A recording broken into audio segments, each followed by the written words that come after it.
probably noticed I don't feel about that war the way we were told we were supposed to feel about that war, the way we were ordered and instructed by the United States government to feel about that war. You see, I tell you, my mind doesn't work that way. I got this real moron thing I do. It's called thinking.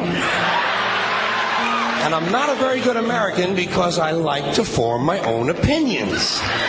I don't just roll over when I'm told to. Sad to say, most Americans just roll over on command. Not me. I have certain rules I live by. My first rule, I don't believe anything the government tells me. Nothing. Zero. Nope.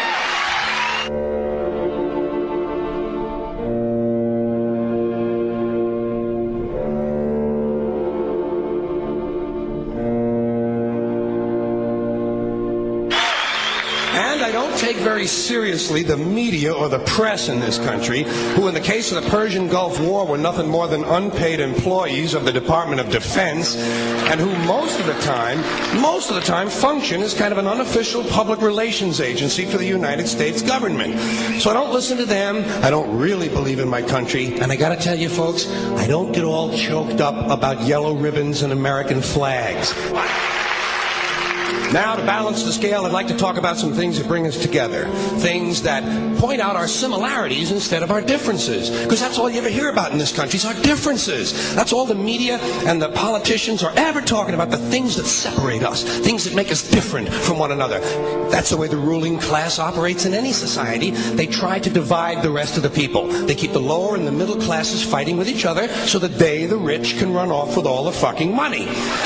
Fairly simple thing happens to work.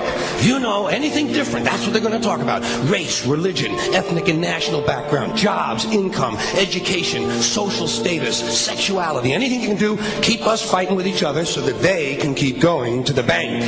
You know how I describe the economic and social classes in this country? The upper class keeps all of the money, pays none of the taxes. The middle class pays all of the taxes, does all of the work. The poor are there just to scare the shit out of the middle class. Keep them showing up at those jobs. Politicians know that word. They use it on you. Politicians have traditionally hidden behind three things: the flag, the Bible, and children. No child left behind. No child left behind. Oh, really? Well, it wasn't long ago you were talking about giving kids a head start. Head start, left behind? Someone's losing fucking ground here. But there's a reason. There's a reason. There's a reason for this. There's a reason education sucks, and it's the same reason that it will never, ever, ever be fixed. It's never going to get any better. Don't look for it. Be happy with what you got. Because the owners of this country don't want that. I'm talking about the real owners now. The big, the wealthy, the real owners, the big wealthy business interests that control things and make all the important decisions. Forget the politicians. They're irrelevant. The politicians are put there to give you the idea that you have freedom of choice. You don't. You have no choice. You have owners. They own you. They own everything. They own all the important land. They own and control the corporations. They've long since bought and paid for the Senate, the Congress, the state houses, the city halls. They got the judges in their back pockets, and they own all the big all the big media companies. So they control just about all of the news and information you get to hear. They got you by the balls. They spend billions of dollars every year lobbying to get what they want. Well, we know what they want. They want more for themselves and less for everybody else. But I'll tell you what they don't want. They don't want a population of citizens capable of critical thinking. They don't want well-informed, well-educated people capable of critical thinking. They're not interested in that. That doesn't help them. That's against their interest. That's right. You know something? They don't want people who are smart enough to sit around the kitchen table and figure out how badly they're getting fucked by a system that threw them overboard 30 fucking years ago. They don't want that. You know what they want? They want obedient workers. Obedient workers. People who are just smart enough to run the machines and do the paperwork, and just dumb enough to passively accept all these increasingly shittier jobs with the lower pay, the longer hours, the reduced benefits, the end of overtime, and the vanishing pension that disappears the minute you go to collect it. And now they're coming for your Social Social Security money. They want your fucking retirement money. They want it back so they can give it to their criminal friends on Wall Street. And you know something? They'll get it. They'll get it all from you sooner or later because they own this fucking place. It's a big club, and you ain't in it. You and I are not in the big club.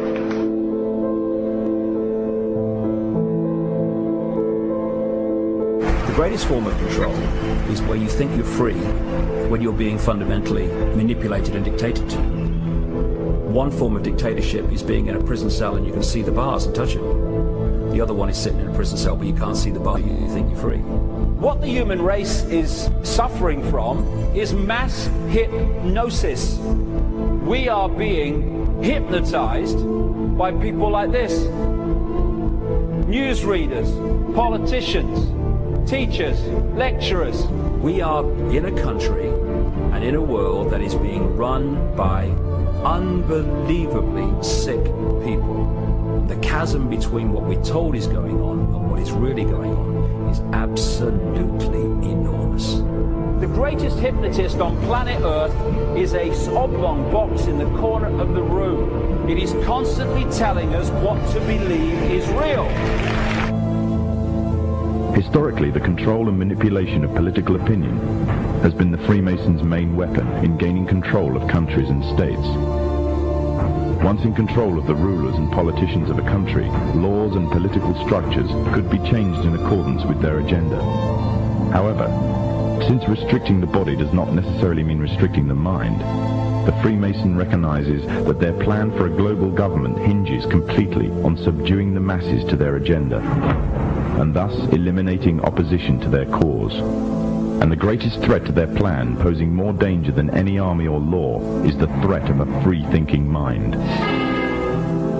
In order to eliminate this threat and to achieve their objective, the Masons have set about the boldest plan ever devised: the complete control of every aspect of human life, your life.